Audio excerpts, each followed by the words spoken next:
Let's now look specifically at the comments made by Angela Rayner. So I'm also joined by security specialist Will Geddes.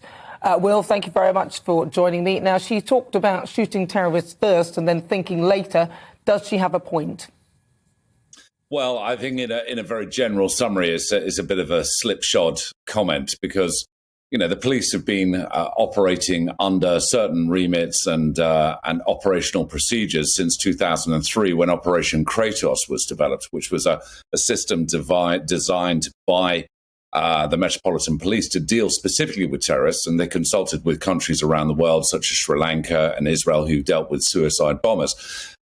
So I think her comments, you know, it's pretty generalized. She was inevitably, and I've seen some of the chatter on social media, you know, I don't think she's won many friends in her own party. So what she's really serving to achieve is nothing more than any of us would potentially agree with, but of course, within particular circumstances. I mean, it's certainly a crackdown on crime from her comments by the party. I mean, do you think that that is the way to get voters to sort of engage with the party?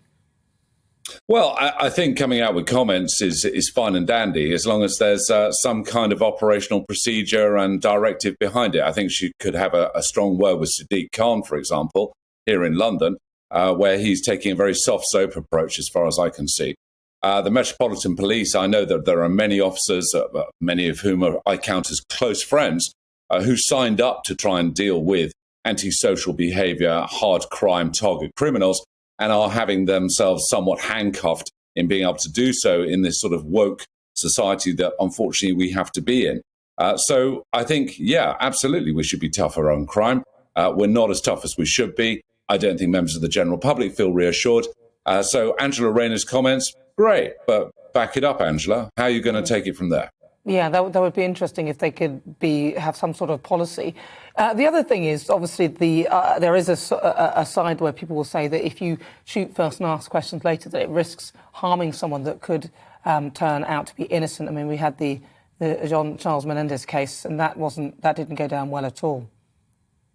No, the Menendez case obviously was an example, but a very, very isolated example of where it can potentially go wrong. You know, this was a number of different strands, including covert police officers carrying out surveillance. There was a fall in and a drop in that surveillance coverage, which then subsequently identified the wrong target. And ultimately, de Menendez did suffer with his life, and he was an innocent individual. But having said that, you know, there are lessons learned from that. And I know within the Metropolitan Police, they really sat back and looked at their operational procedures and how they could prevent something like that happening again. So I think the likelihood of dealing with someone who is a terrorist threat that is under surveillance or is a spontaneous threat, I feel entirely confident, as I think the general public should, that if this threat materializes, that they can deal with it with deadly force. Well, Will, thank you so much for joining us and for your thoughts. That's Will Geddes. He's a security specialist.